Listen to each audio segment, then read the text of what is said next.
बार एक इंसान अपनी ज़िंदगी से बहुत परेशान था। वह हर समय अपने आप को कोसता रहता था कि क्या ज़िंदगी मिली है मुझे, क्या जीवन है। हर परेशानी में मेरे साथ ही है, हर परेशानी मेरे साथ है, हर दुख मुझे ही आकर घेरता है, हर झंझट मेरे ही सर पड़ती है। एक दिन इसी तरह अपने आप को बैठा हुआ कोस रहा था कि क्या नसीब है मेरा, क्या किस्मत है मेरी, क्या ज़िंदगी है मेरी, कि तभी अचानक एक बाज अपने शिकार को पंजों में दबाए हुए एक पेड़ पर आकर बैठ जाता है और वहीं पर अपने उस शिकार को खाने लग जाता है। यह परेशान आदमी जब उस बाज को देखता है तो कहने लगता है कि क्या ज़िंदगी है इसकी, क्या जीवन जी रहा है मज़े का। ना इसे खाने की चिंता, ना पीने का, ना पहनने की, और ना ही परिवार की शिकार शिकार करता है और मस्त खुली हवाओं में कभी इधर घूमता है, कभी उधर घूमता है। सारे दिन आसमान में उड़ता रहता है। असल ज़िंदगी तो यही है, जीवन तो यही जी रहा है। और फिर वह आसमान की तरफ देखकर ज़ोर ज़ोर से चिल्लाता है कि काश मैं भी एक बाज होता, काश मैं भी एक बाज होता और बाज की तरह उड़ता। मुझे भी कोई दुख ना होता, मुझे भी कोई परेशानी ना होती, काश मैं भी एक बाज होता। जब वह 2 से 3 बार ज़ोर ज़ोर से चिल्लाता है कि काश मैं भी एक बाज होता तो मुझे भी कोई दुख ना होता, मुझे भी कोई परेशानी ना होती, अचानक आसमान में बिजली तड़कने लग जाती है और आसमान से आवाज़ आती है कि हे इंसान, क्या ये हमने सच सुना है कि तुम हमारी दी हुई ज़िंदगी से परेशान हो और तुम एक बाज बनना चाहते हो। तो इस आकाशवाणी को सुनकर यह इंसान हैरान रह जाता है और आसमान की तरफ देखकर कहता है कि हाँ, मैं सच में अपनी इस ज़िंदगी से बहुत परेशान हूँ, क्योंकि हर परेशानी मेरे साथ ही है, हर दुख मुझे ही, हर तकलीफ़ मेरे साथ ही है। तो आसमान से फिर आवाज़ आती है कि हे इंसान, एक बार फिर सोच ले, हमने तुझे बड़ी प्यारी ज़िंदगी दी है, लेकिन अगर फिर भी तू चाहता है कि हम तुझे बाज बना दें तो हम तुझे बाज बना देंगे, लेकिन अगर एक बार हमने तुझे बाज बना दिया तो फिर हम तुझे बाज से इंसान दोबारा नहीं बनाएंगे। तो यह आदमी तुरंत जवाब देता है कि मैंने अच्छी तरह से सोच लिया है कि मुझे बाज ही बनना है, और एक बार बाज बनने के बाद मैं दोबारा कभी नहीं कहूँगा कि मुझे इंसान बनना है। तभी ऊपर से आवाज़ आती है कि जैसी तुम्हारी इच्छा, और वह इंसान बाज बन जाता है। बनते ही वह इंसान खुली हवाओं में उड़ने लगता है, कभी इधर उड़ता है, कभी उधर उड़ता है, चला जाता है, कभी उड़ता हुआ उधर चला जाता है और सोचता है क्या मज़े की ज़िंदगी है। असल ज़िंदगी तो यही है, ना कोई चिंता, ना कोई परेशानी, ना कोई डर।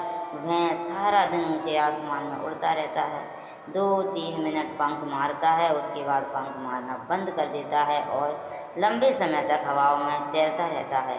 इसी तरह हवाओं में तैरते हुए शाम का समय नज़दीक आ जाता है तो वह सोचता है कि मेरे पास रहने का एक ठिकाना भी होना चाहिए, मेरा अपना एक घर होना चाहिए जहाँ मैं रात में आराम कर सकूँ।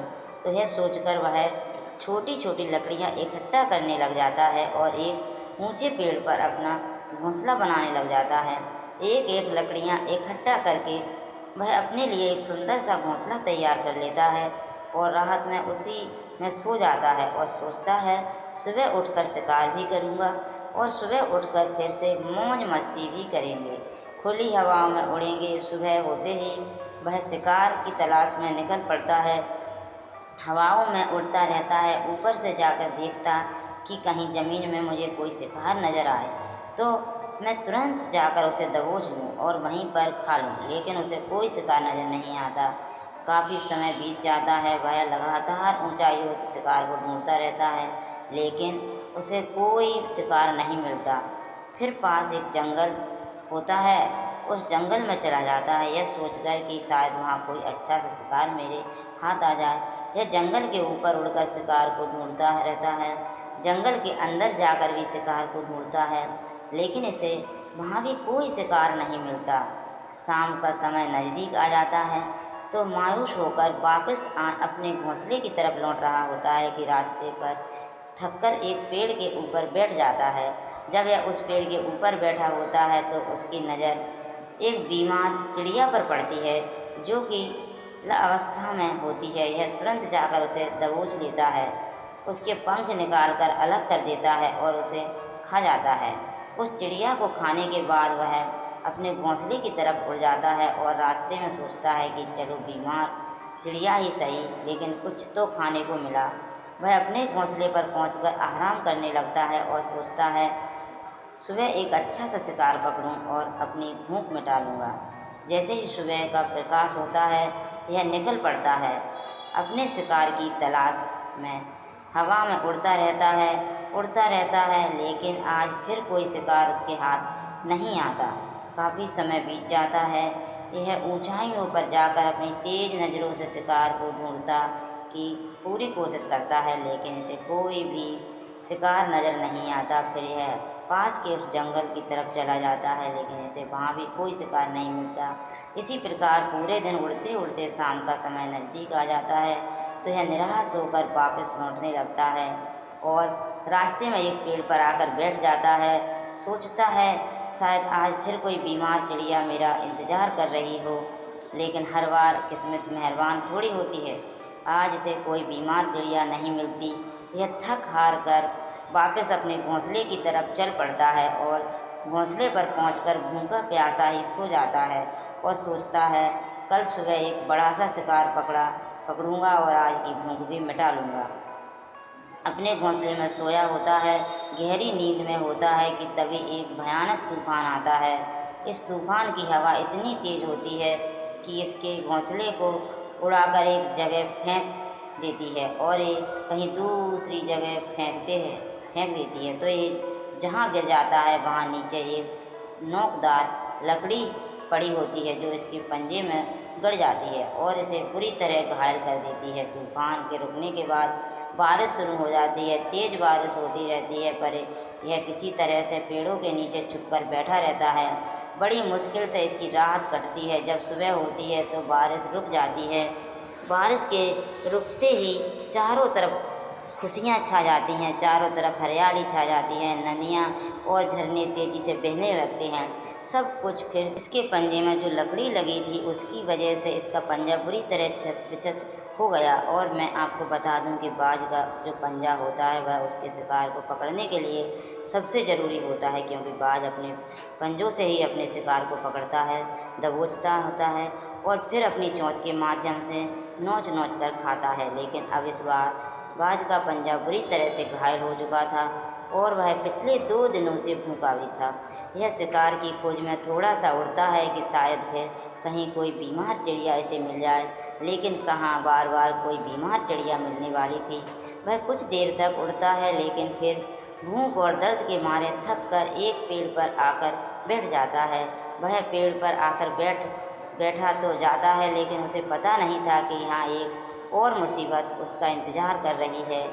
और वह मुसीबत यह थी कि 8-10 कौवा का एक झुंड मिलकर इसे परेशान करने लग जाते हैं। इसके ऊपर आकर इसके घाव में चोंच मारने लग जाते हैं। उन्हें भी पता चल जाता है कि यह बाज घायल है और भूख की वजह से कमज़ोर भी है। यह बाज उनसे बचने के लिए थोड़ा सा उड़ता है और फिर जाकर बैठ जाता है। उनसे पीछा छुड़ाने का प्रयास करता है, लेकिन वह फिर इसके पीछे आ जाते हैं। यह फिर उड़कर थोड़ी दूर चला जाता है, लेकिन वह इसका पीछा नहीं छोड़ते और बार बार इसके पास आकर इसे परेशान करते हैं। कौवे अक्सर बाज के साथ ऐसा करते हैं, लेकिन फिर बाज भी उनके साथ एक खेल खेलता है। जब कौवा का झुंड बाज को परेशान करता है और उनका पीछा नहीं छोड़ता तो बाज हवा में सीधे उड़ान भरने लग जाता है। वह तेज़ी से सीधा ऊपर की ओर उड़ने लग जाता है। कौवे भी उसके पीछे उड़ते हैं, लेकिन कुछ देर तक उड़ने के बाद कौवे इसी ऊंचाई पर पहुंच जाते हैं जहां पर उन्हें ठीक से ऑक्सीजन मिलनी बंद हो जाती है। उनका दम घुटने लग जाता है, उनकी सांस रुकने लग जाती है, तो फिर वह वहाँ से ऊपर नहीं जा पाते। पर क्योंकि बाज तो बादलों से भी ऊपर उड़ सकता है, लेकिन कौवे वहाँ से ऊपर नहीं जा पाते हैं और वो नीचे आने लगते हैं। तो इस तरीके से बाज उनसे अपना पीछा छुड़ा लेता है। लेकिन ऐसा करने के लिए इतनी ऊंची उड़ान भरने के लिए इस बाज के पास उतनी ताकत नहीं थी, क्योंकि यह भूखा भी था और घायल भी था। तो यह उड़ता और थोड़ी सी दूर जाकर बैठ जाता और कौवे फिर आकर इसे परेशान करने लग जाते। इसी तरह भूख और घायल हालत में एक दिन गुजर जाता है, दूसरा दिन गुजर जाता है, तीसरा दिन गुजर जाता है, लेकिन इस बाज की हालत में कोई सुधार नहीं हो रहा था। वह बाद से बदतर उसकी हालत बाद से बदतर होती जा रही थी। चौथे दिन जब होने पर आ जाता है, इसके अंदर बिल्कुल ताकत नहीं बचती और इसका शरीर इसका साथ छोड़ने लगता है, तो यह किसी तरीके से उड़कर पास ही इंसानों की एक हॉस्पिटल होती है उसकी छत पर आकर बैठ जाता है और वहाँ से आने जाने वाले मरीजों को देखता है और अपने आप से कहता है कि काश आज मैं एक इंसान होता तो ऐसे छोटे मोटे जख्मों का हॉस्पिटल से इलाज करवा लेता या किसी को बता देता कि मैं भूखा हूँ, परेशान हूँ, मेरे साथ यह परेशानी है, लेकिन आज मैं एक ऐसा बेजुबान परिंदा हूँ जो किसी से कुछ नहीं कह सकता, किसी को अपना दुख नहीं बता सकता, किसी से कोई मदद नहीं मांग सकता। यही बात सोचकर वह उसी छत पे अपना दम तोड़ देता है।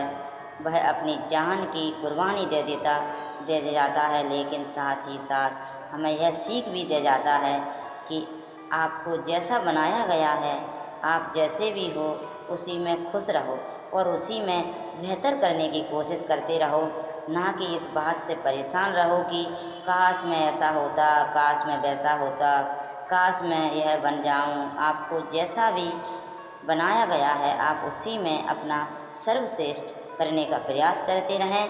दोस्तों, यह कहानी तो काल्पनिक है, लेकिन हमें जीवन का एक बहुत ही महत्वपूर्ण नियम सिखा कर जाती है कि हम जैसे भी हैं अच्छे हैं, बस हमें उसी में अपना सर्वश्रेष्ठ करने का प्रयास करते रहना चाहिए। धन्यवाद। हम फिर मिलेंगे अगली वीडियो में। वीडियो देखने के लिए थैंक यू।